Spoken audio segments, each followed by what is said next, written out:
Your students participate in next year.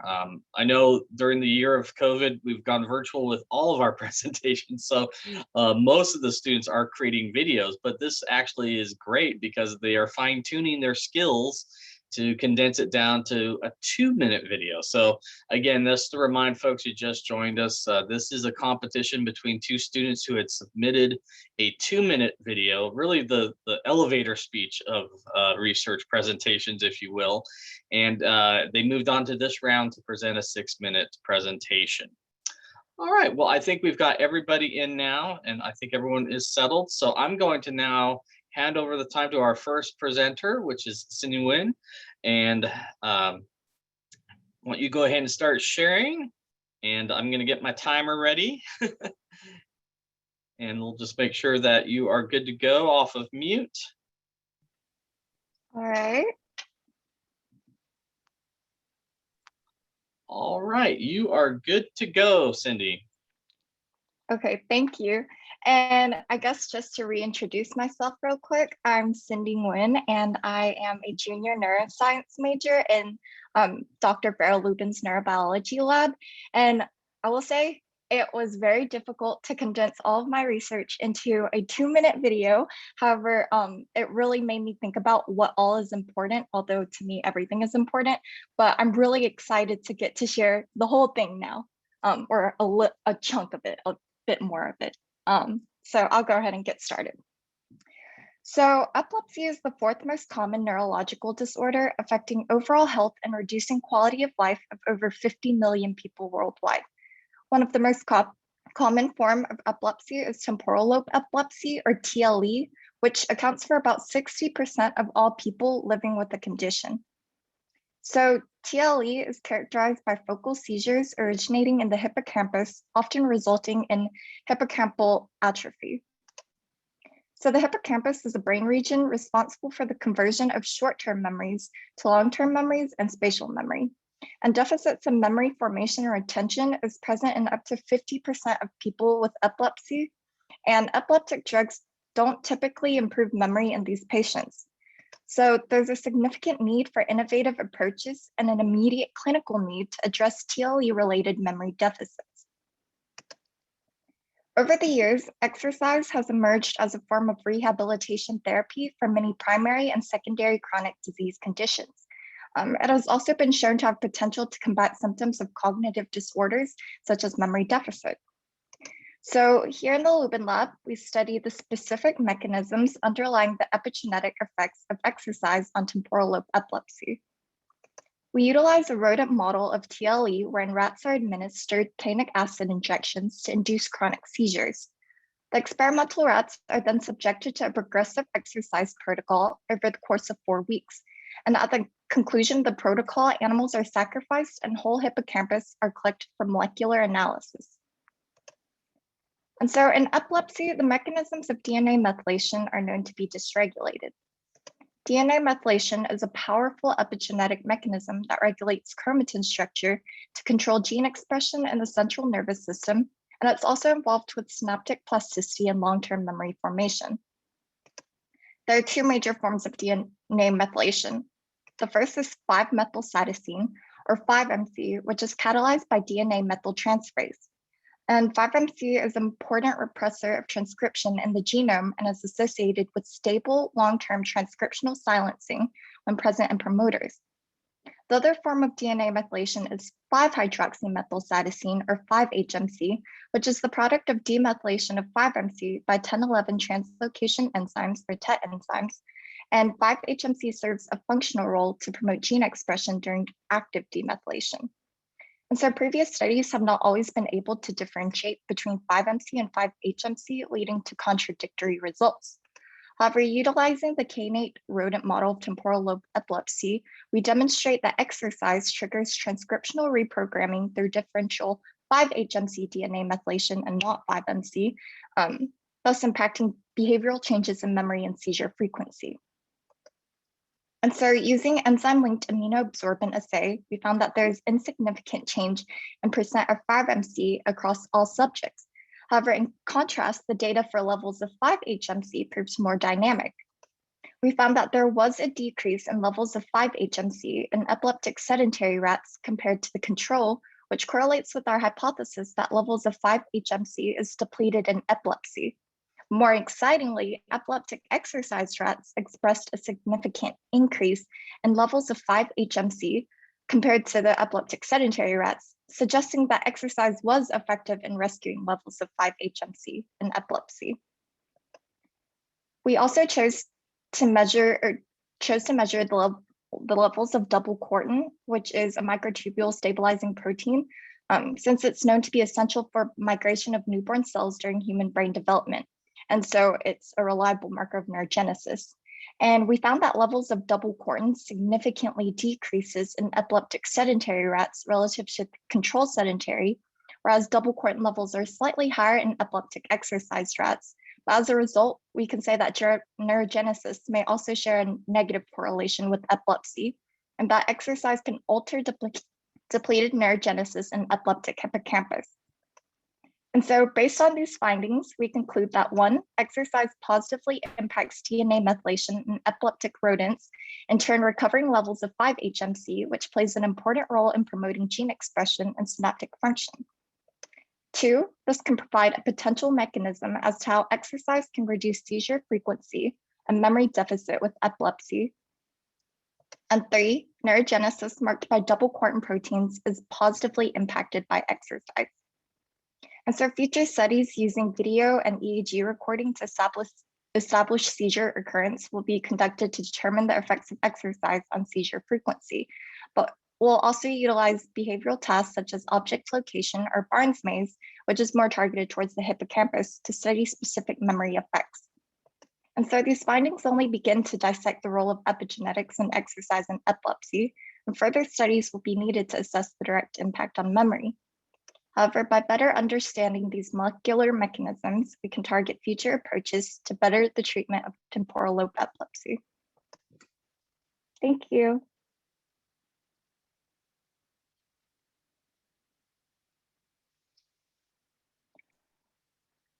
All right, excellent. Yeah, very, very good. Thank you. And you came in right at 6 minutes. Well done. And our next presenter is here, but I'd like to open the floor here for just a couple of minutes for anyone that has any questions or comments about Cindy's presentation and this incredible work that's being done on, the value of exercise with people who have epilepsy. Very important work that's being done. Some good feedback from Whit there.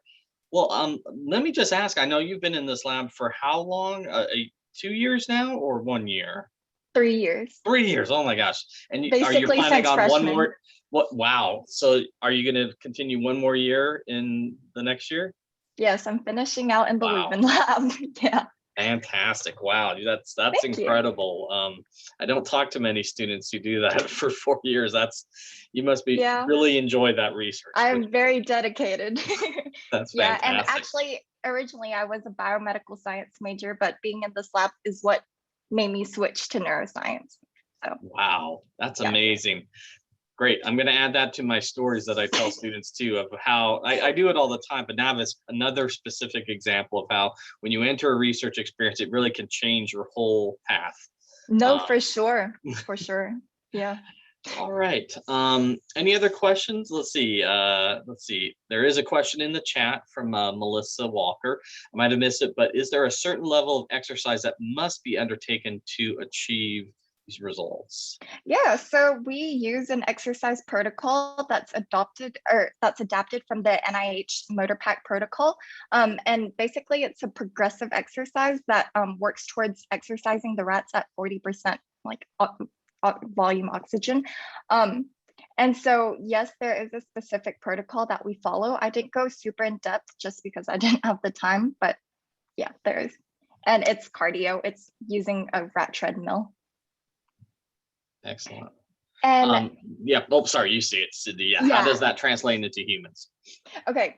So this is really, really exciting. I unfortunately don't get to work very much with, I guess, the human part of this because I work with my rats.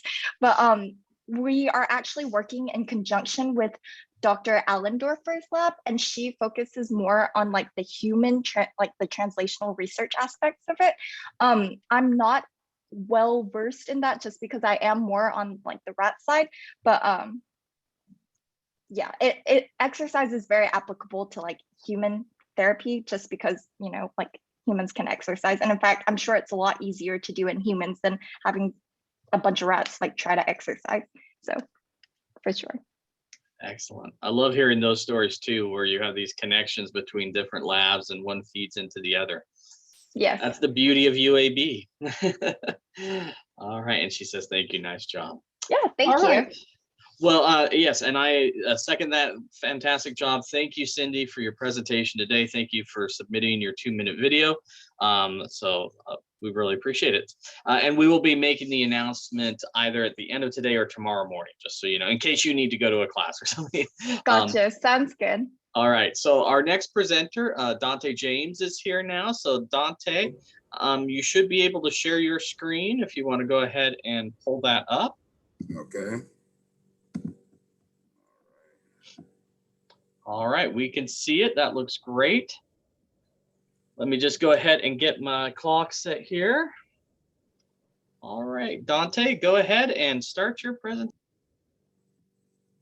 Okay. Hello, my name is Dante James, and my project is entropy production of a single driven qubit, a look into how the second law of thermodynamics applies to a quantum system. I'm a student here at the Department of Physics at UAB. And so first we'll look at standard thermodynamics, where we have an isothermal process. Here we have reversible heat and work, and this is irreversible heat and work. You can see the first law of thermodynamics here. It says that internal energy is equal to reversible heat plus work, which is also equal to irreversible heat plus work. And then you have the second law, which says that your change in entropy is going to be equal to reversible heat divided by temperature. And that's greater than irreversible heat divided by temperature. And we have entropy production, which is mainly what the project focused on, which says that your change in entropy minus irreversible heat divided by temperature is equal to your entropy production. And that's always greater than zero, at least it should be. Now in quantum thermodynamics, we have this heat bath here, and we have a two-state system, a qubit, and we have a coupling potential between them. You can see the Hamiltonian for the system, the Hamiltonian for the bath, and the energy for the interaction between the bath and the qubit. Now we had a time protocol where first we have the qubit and the bath separate, and there is no quantum entanglement between the two, and they're not interacting with each other. They're not in equilibrium at this time. But during the thermalization step, we want to connect them and have them reach, or have this qubit reach equilibrium with the bath. And during the third step, we want to widen the energy gap between the ground and excited state of the qubit. And then we let it thermalize afterwards, because that raising disrupts the system. So we have the time evolution model. These are the equations for it. This is a Louisville von Neumann equation for the entire system, not just the qubit itself, but with the bath included. And then we have how time changes for just the system here. So then we have our equations for heat, work, entropy, and entropy production. And basically, we take this von Neumann entropy here and plug in your initial and final entropies. And also, we subtract it from this irreversible heat divided by temperature. So for our reversible case, we have this third time step, tau equals 3. This is the step where the energy gap is widened between the qubits.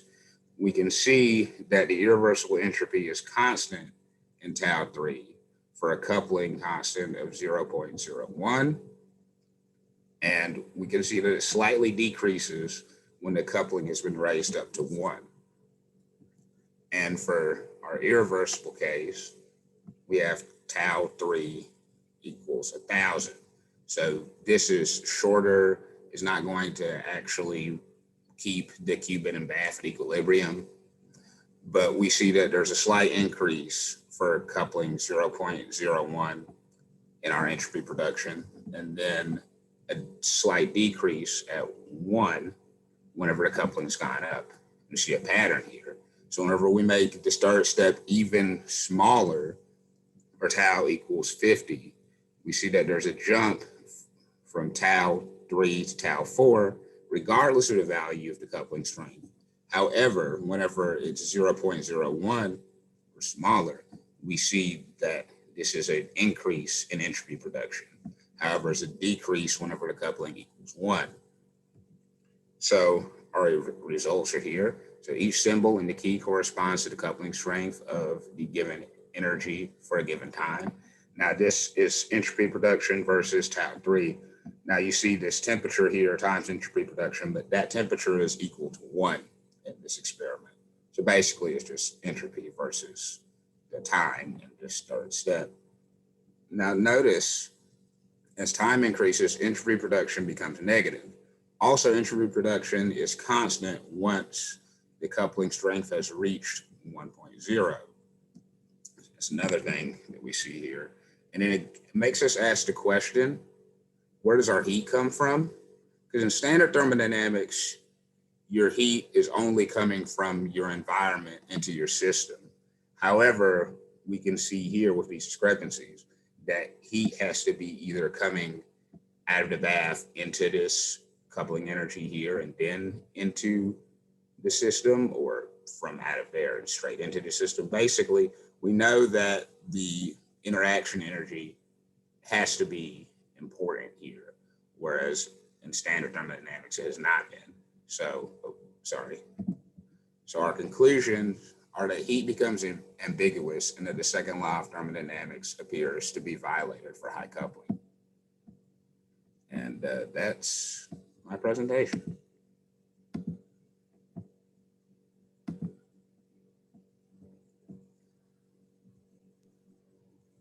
Thank you, Dante. That was intense.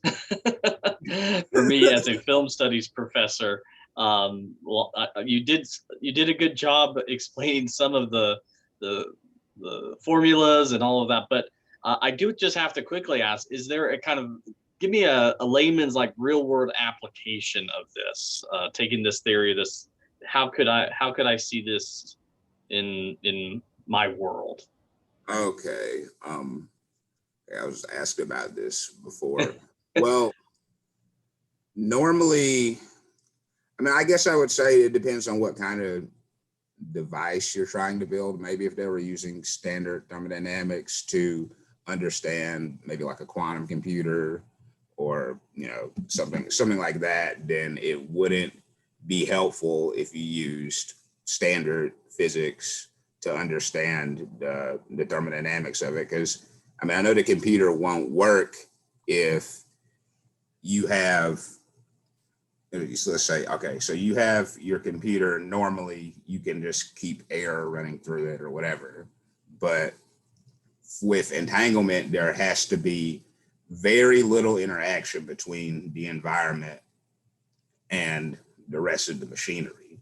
Gotcha. So I assume that it wouldn't be helpful if you started, because you have to implement thermodynamics for your car, you know. Yeah. So if you use that same type of thermodynamics for your quantum computer, I doubt that it would actually be helpful to you. Maybe you might mess up some machinery. I'm not sure, but that's my best guess on that. No, that's good. No, that my humanities brain got that. Thank you. There, and I think you sort of answered. Melissa Walker has a question here in the comments. You know, what is quantum entanglement and entropy? Can you just give a quick definition of those two things? So quantum entanglement is basically an interaction between, I guess, like two different objects. It's a correlation, kind of like, you know, if you see correlations in a chart, then but it's not like a classical correlation. It's much, much stronger, but that correlation goes down over time. So a good example could be if you have, let's say, you have two qubits. So these are two, say, system or just two devices, and these devices can communicate with each other when they're entangled. One device could be here and another one could be in Beijing or another galaxy. And you observe one device that the other one is going to give you information opposite. So let's say you see spin up on your device here, and then whoever's in Beijing, they see spin down, like they're going to, from that, it's a correlation between two. And then for entropy, it's kind of difficult to explain, but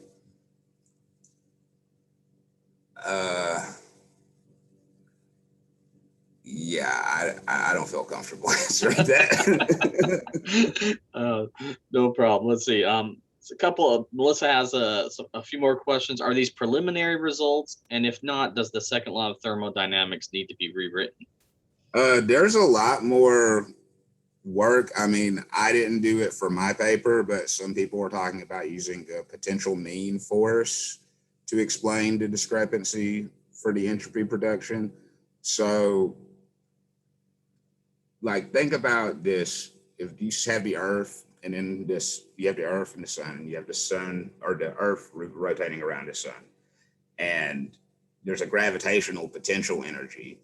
Now, we don't know how much is contributed by the sun and how much is by the Earth, but because they're very big objects, you can tell that the sun is going to have a larger contribution there. At least I think it would. But whenever you have something like what I had, where you have a qubit, so like you have some electron interacting with like some big massive energy, but the energy, the coupling between them is on the same order of magnitude as the electron, and those lines become blurry, and you can't really tell how much of that coupling energy should be contributed to one or the other when it gets onto a quantum level. So I would say the second law of thermodynamics wouldn't be necessarily rewritten for most applications, for most physics, but it would be useful for just the quantum realm. And I have a paper that I wrote where I could tell you some sources to look at to see how much further other people have gone. But this is a really new, these are really new studies. A lot of the papers were made in 2019 or last year, and some are being made now, the ones that'll be published at least. Excellent. Great answers. Yeah, thank you so much. Any more other comments or questions from our audience?